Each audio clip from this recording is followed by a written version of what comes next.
नमस्कार, मनी गुरु की इस खास पेशकश में आप सभी का स्वागत है और आप सभी को हमारी तरफ से धनतेरस के इस पर्व की हार्दिक शुभकामनाएं। धन कौन नहीं कमाना चाहता, कौन अर्जित नहीं करना चाहता, और अगर आप सही जगह पर निवेश करके धन अर्जित करें तो इससे बेहतर और हो ही क्या सकता है। और धनतेरस पर खास तौर पर हम सोने में निवेश की बात करते हैं, सोना खरीदने की बात करते हैं। तो सोना खरीदने का सही तरीका क्या हो, सोना खरीदने का मतलब क्या होता है, और सोने के पिछले न सिर्फ 100 साल बल्कि 200 साल के रिटर्न के लिहाज से के मद्देनजर आप कैसे सोने में सटीक स्ट्रैटेजी अपना सकते हैं, यही आज हम कोशिश करेंगे समझने की और जानने की। और हमारे साथ बेहद ही खास मेहमान हैं। सबसे पहले परिचय करा देते हैं, हमारे साथ विजय मंत्री हैं, यह है को founder JRL money. Vijay ji, सबसे पहले बहुत स्वागत करते हैं आपका, और आपको भी धनतेरस और दिवाली के इस पर्व की बहुत बहुत शुभकामनाएं। धन्यवाद स्वाति जी, आपको भी और आपकी सारी टीम को और आपके सारे दर्शकों को धनतेरस और दिवाली की बहुत बहुत शुभकामनाएं। और जैसा पिछला साल गया है, उम्मीद करते हैं कि ये भारत के विकास में खाली पहला कदम है और आने वाले साल हम सब लोगों के लिए बहुत अच्छे हों। इसी मंगल कामना के साथ करते हैं आज के शो की शुभ शुरुआत। और आज के शो में क्या है खास, समझते हैं। आज के शो में हम समझेंगे क्या है सोने का 200 साल पुराना इतिहास, सोने में निवेश के क्या है बेहतरीन तरीके, सोने में निवेश के क्या है फायदे, साथ ही सोने में निवेश से पहले क्या रखें ध्यान।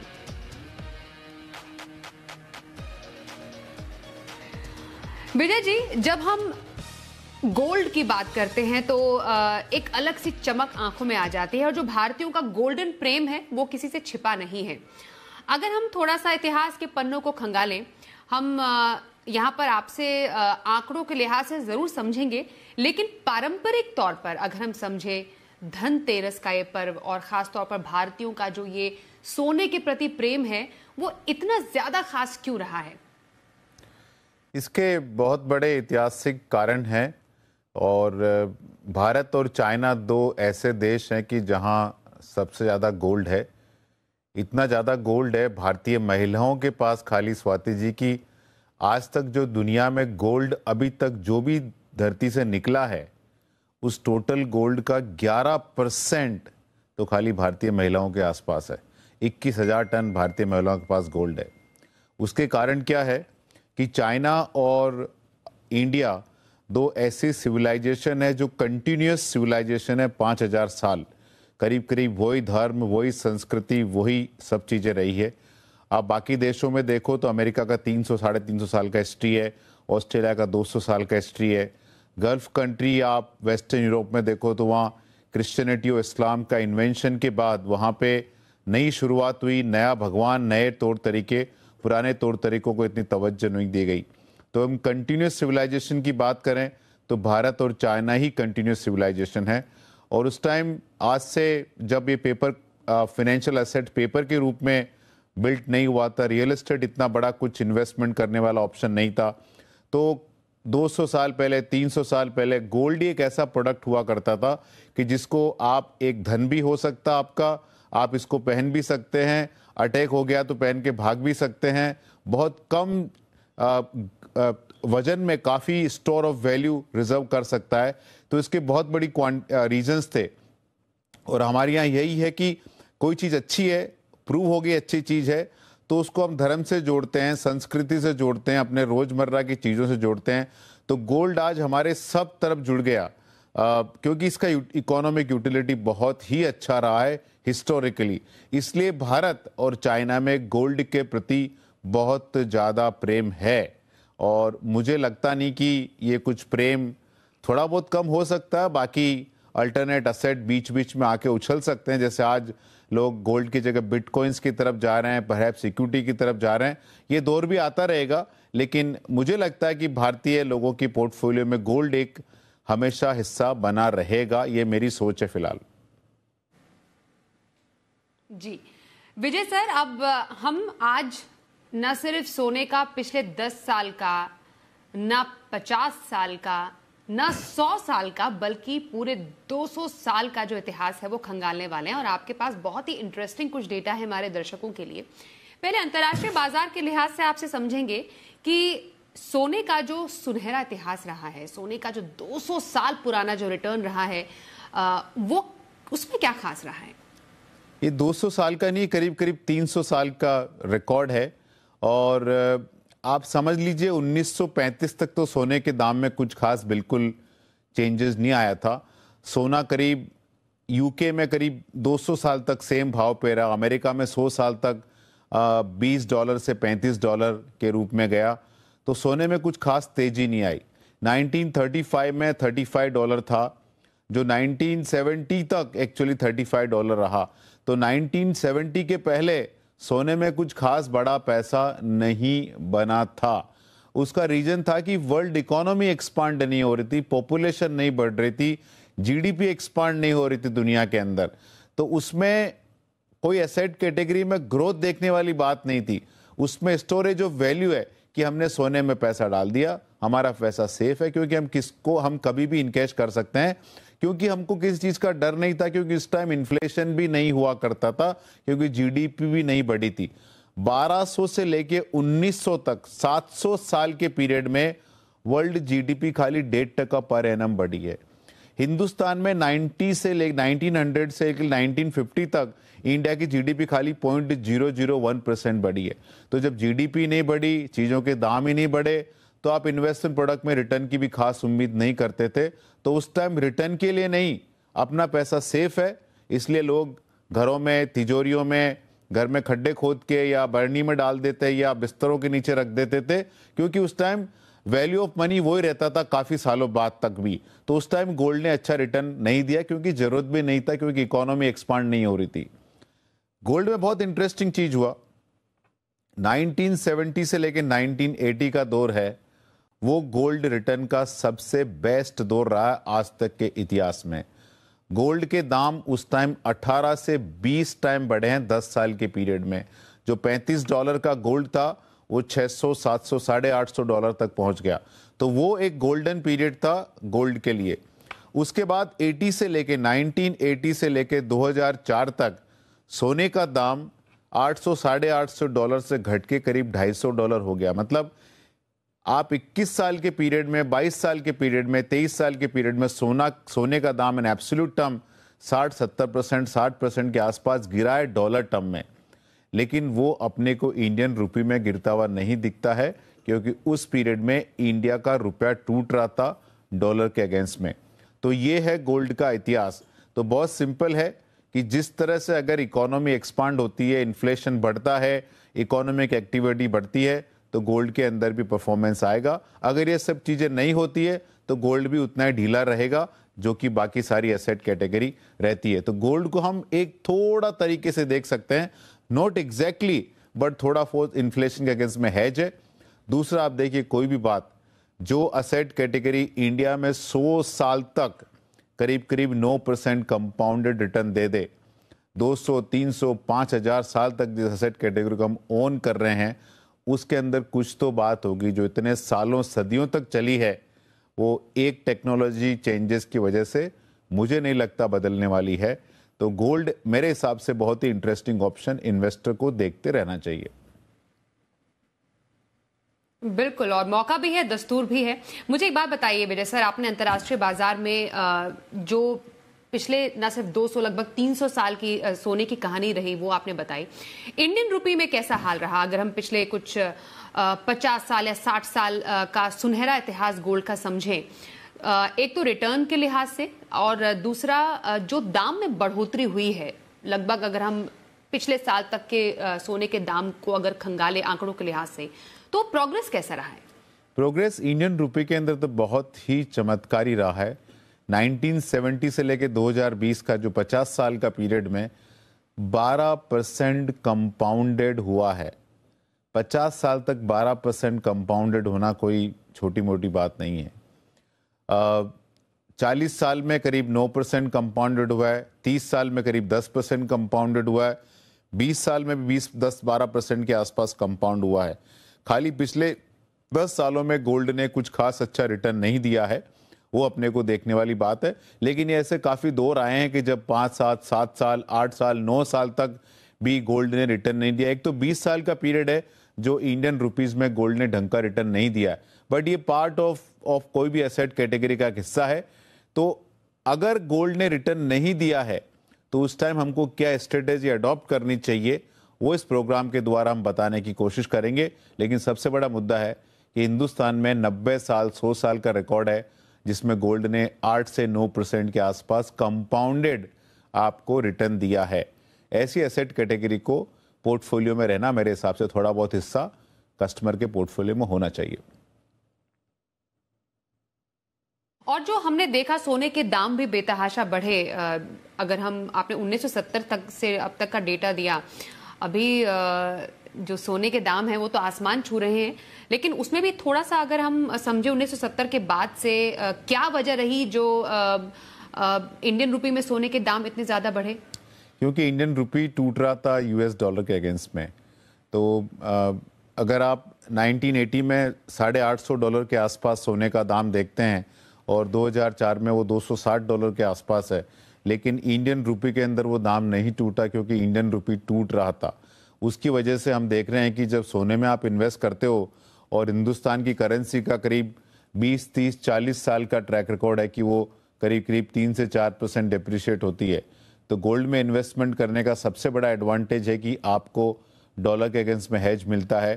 क्योंकि रुपया टूटा तो डायरेक्टली आपको उसका बेनिफिट गोल्ड प्राइजेस के अंदर मिलता है। इस बात को हमको ध्यान में रखना चाहिए।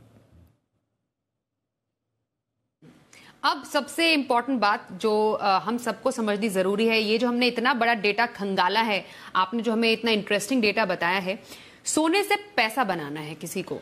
हम तो सोना खरीदते थे जेवरात के तौर पर कि सिक्योरिटी रहे, गहने भी रहे पास में, लेकिन सोने में निवेश करना ये सबसे महत्वपूर्ण है आज के समय में। सोने से अगर पैसा बनाना है तो क्या सही स्ट्रैटेजी रखनी चाहिए?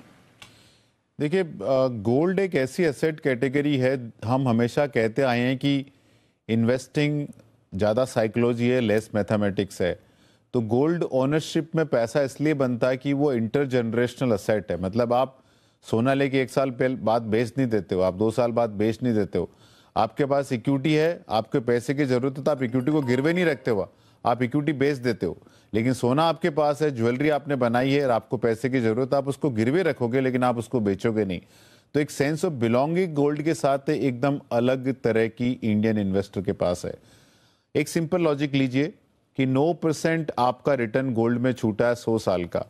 आप जब भी गोल्ड में पैसा डालें इस बात का ख्याल रखें, जैसे आपने 1 लाख रुपया, 10 लाख रुपया जितना भी गोल्ड में डाला, अब उसके ऊपर 9% रिटर्न अज्यूम करें। अगर रिटर्न 9% नहीं आ रहा है तो कंटिन्यूस बेसिस के ऊपर गोल्ड में पैसा डालते रहें, क्योंकि अल्टीमेटली रिटर्न छूटने वाला है।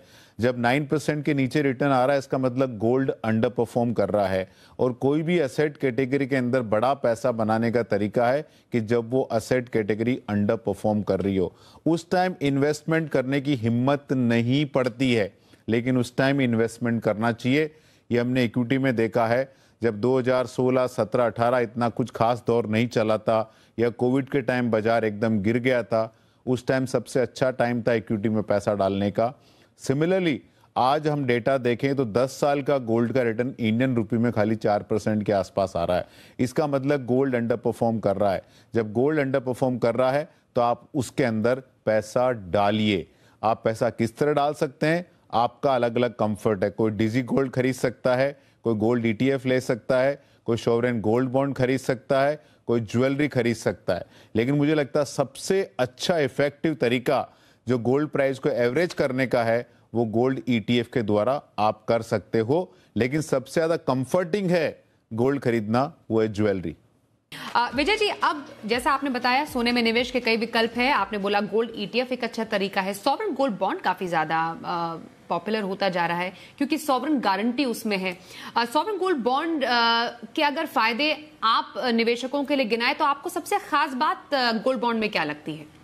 गोल्ड बॉन्ड में सबसे खास बात है कि गोल्ड बॉन्ड करंट प्राइस से थोड़ा डिस्काउंट पे मिलता है। पहला तो ये फायदा हो गया। तो जो कोई प्रोडक्ट में एंट्री लोड होता था ना इक्विटी में या कहीं भी, वो एंट्री लोड इन्वेस्टर के फेवर में, मतलब पैसा डालेगा तो उसको फायदा मिलने वाला है। एक तो ये बात है। दूसरा 2.5% इंटरेस्ट आता है, वो टैक्स फ्री होता है इन्वेस्टर्स के हाथ में। तीसरा है लॉन्ग टर्म कैपिटल गेन होता है। तो लेकिन इसमें एक ही डिसएडवांटेज है कि आपको 7 साल तक, 5 साल के ऊपर 7 साल तक आपको पैसा ब्लॉक करके रखना पड़ेगा, और उस टाइम सपोज प्राइस नीचे रहा तो आपको उतना फ़ायदा नहीं होगा। ये बात अपने को ध्यान में रखनी चाहिए। तो सॉवरेन गोल्ड बॉन्ड का एडवांटेज है कि प्योरिटी का कोई झमेला नहीं है। आप एक अपर लिमिट है, लेकिन आम आदमी इसमें आराम से पैसा डाल सकता है। 2.5% आपको इंटरेस्ट मिलेगा, ओवर एंड अबव एनीथिंग। कोई चार्जेस नहीं है, कस्टडी चार्जेस, मेकिंग चार्जेस कुछ भी नहीं है। लेकिन जब आपको फाइनली, जब आप सॉवरेन गोल्ड बॉन्ड मैच्योर होगा, उसके बाद अगर आपको गोल्ड खरीदना है तो उस टाइम मेकिंग चार्जेज या जीएसटी वगैरह टैक्स सब लगेंगे उस टाइम। तो खाली एक पार्ट ऑफ एसेट एलोकेशन के लिए सॉवरेन गोल्ड बॉन्ड आप खरीद सकते हो। लेकिन सबसे बड़ा चीज क्या है कि gold prices like any other commodity remain volatile. उस वोलेटिलिटी का अगर आपको फायदा उठाना है तो गोल्ड ईटीएफ बेस्ट ऑप्शन है, क्योंकि गोल्ड ईटीएफ में आप फिक्स अमाउंट खरीद सकते हो, फिक्स क्वांटिटी खरीदने का जरूरत नहीं है। और फिक्स अमाउंट अगर हम खरीदते हैं तो उसकी वजह से एवरेज कॉस्ट हमेशा नीचे रहता है। तो जैसे मैंने बोला कि आपको 10 लाख रुपए आज डाल दिया धनतेरस को आपने गोल्ड ईटीएफ में, कल भी कर सकते हो आप, और 9% रिटर्न टारगेट करिए।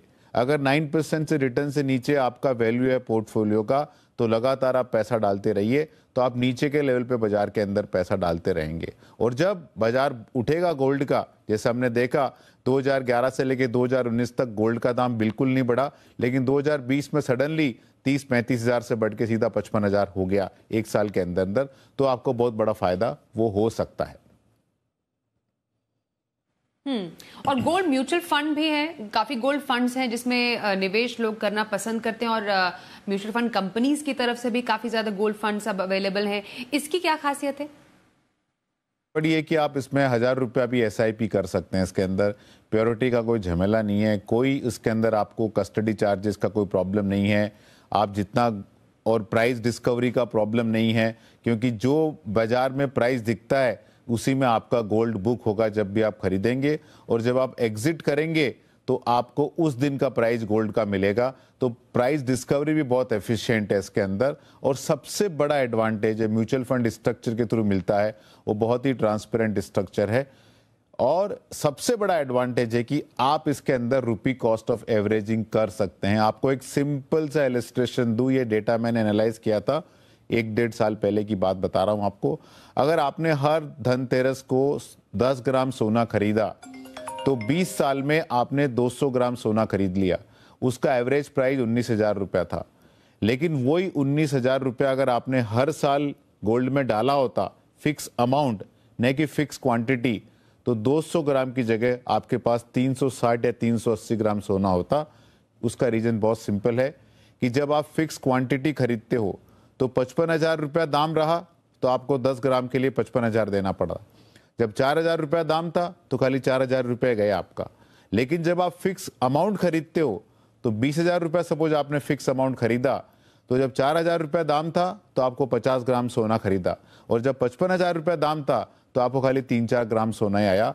तो फिक्स अमाउंट का जो एवरेज है कॉस्ट, वो हमेशा फिक्स क्वांटिटी से हमेशा कम ही आता है।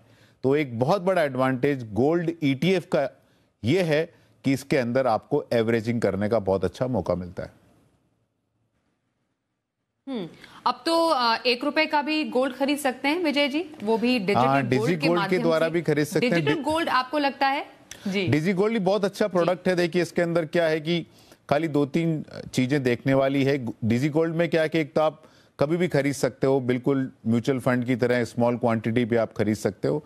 उसमें खाली जो प्राइस डिस्कवरी इतनी एफिशिएंट नहीं है, वो उसमें 2-3% हमेशा मार्कअप होता है प्राइस का, और आफ्टर सम टाइम आपको कस्टडी चार्जेस देने पड़ते हैं उसके अंदर, मतलब 5 साल बाद आपको कस्टडी चार्जेस देने पड़ते हैं, और जब भी आप डिलीवरी लोगे तब आपको टैक्स वगैरह देना पड़ेगा उसके अंदर। तो वो एक्चुअली फिजिकल गोल्ड खरीदने जैसा ही हो गया, खाली इसमें आपको उसमें क्या कि सेफ्टी का झमेला नहीं है, क्योंकि आपको एक डिजिटल सर्टिफिकेट मिलता है, जब चाहिए आप उसको इनकैश कर सकते हो, तो आपको स्टोरेज का, सेफ्टी का उसमें प्रॉब्लम नहीं होता है। तो एक एक्यूमुलेट करने के फेज के लिए वो काफी अच्छा ऑप्शन हो सकता है। बिल्कुल। तो घर में लोग ज्यादा सोना न रखें और उसके बदले उसी पैसों से सोने में निवेश करें, तो उसके कुछ फायदे हमारे दर्शकों के लिए, और सोने में निवेश से पहले क्या रखें ध्यान, वो कुछ आप बताएं। देखिए, गोल्ड ज्वेलरी एक बहुत ही इनएफिशिएंट वे है गोल्ड खरीदने का, क्योंकि उसके अंदर मेकिंग चार्जेस लगते हैं, प्राइस डिस्कवरी एफिशिएंट नहीं है। आप सोने का दाम स्क्रीन पे देखो 48,000, लेकिन आप ज्वेलर के पास जाओ तो 48,000 के प्लस समथिंग मिलेगा। उसके बाद टैक्स भी लगता है, उसके बाद स्टोरेज का झमेला है। सबसे बड़ा डेंजर फिजिकल गोल्ड के अंदर है कि फिजिकल थ्रेट टू लाइफ। आज घर में चोरियां होती है, चेन स्नैचिंग इंसिडेंट होते हैं, लोग मरते हैं, उसका सबसे बड़ा कारण है गोल्ड ओनरशिप। लेकिन सबसे बड़ा फायदा गोल्ड का, ज्वेलरी का क्या है कि ज्वेलरी बिकती नहीं है। तो जो बिकती नहीं है तो उसमें पावर ऑफ कंपाउंडिंग जबरदस्त काम करता है। अगर आपने गोल्ड ETF लिया, इतने सालों तक रखा, आपने 50 लाख रुपए डाल दिया, 1 लाख डाल दिया, 10 लाख डाल दिया, लेकिन वैल्यू नहीं दिखा, तो आप रिडीम कर सकते हो, पैसा निकाल सकते हो। ज्वेलरी आप बेचने नहीं जाते हो। तो सबसे बड़ा एडवांटेज ज्वेलरी का ये है साइकोलॉजिकल, कि एक दफे घर में आ गई तो वो बिकती नहीं है। घर से ज्वेलरी बिकी, इसका मतलब क्या है कि घर में तकलीफ का दौर चल रहा है, तो फिर तो पैसा रखने का फायदा ही नहीं है। तो ज्वेलरी का सबसे बड़ा एडवांटेज क्या है कि अब तक जो मैंने एसेट कैटेगरी देखी है, एक्सेप्ट रियल एस्टेट, ज्वेलरी से बड़ा लॉन्ग टर्म होल्डिंग है ही नहीं है। तो वो ऑटोमेटिकली आपको कंपाउंड करने का मौका देती है। उसकी वजह से उसके सारे नेगेटिव्स एक्चुअली छुप जाते हैं। तो आपको ज्वेलरी खरीदनी है, खरीदिए, लेकिन 2 चीज़ों का बहुत ध्यान रखिए। पहला चीज़, आप ज्वेलरी को इंश्योर करें, तो अगर कहीं भी गड़बड़ हो गया तो आपको पैसा मिल जाएगा। अगर आप लॉकर के अंदर ज्वेलरी रखें तो भी उसको इंश्योर करें, सेकंड चीज़। थर्ड चीज़ जो बहुत इंपॉर्टेंट जानने के लिए, कि जो भी आपके पास घर में ज्वेलरी है उसके फोटोग्राफ रखें, क्योंकि कहीं भी गुम हो गया, चोरी हो गया, तो आपके पास क्या प्रूफ है कि क्या था आपके पास, क्या नहीं था, क्या डिज़ाइन थी। तो ज्वेलरी का फोटोग्राफ रखें। और सबसे अच्छा है कि अपनी जो फैमिली में लेडीज है या कोई भी ज्वेलरी पहनता हो, वो उनको पहना के उसके साथ फोटोग्राफ लें और उस फोटोग्राफ को सेव करें। इस बात का जरूर ध्यान रखें कि वो फोटोग्राफ आप सोशल मीडिया पे पोस्ट नहीं कर दें। जी, बहुत शुक्रिया विजय जी, आप हमारे साथ आज के शो में शामिल हुए और सोने में निवेश की महत्वता क्या है ये आपने हमारे दर्शकों को बताई। और सोना तो सदा के लिए है ही, इसलिए सोने में निवेश का ये बिल्कुल सही मौका है धनतेरस के इस पावन पर्व पर। बहुत शुक्रिया सर।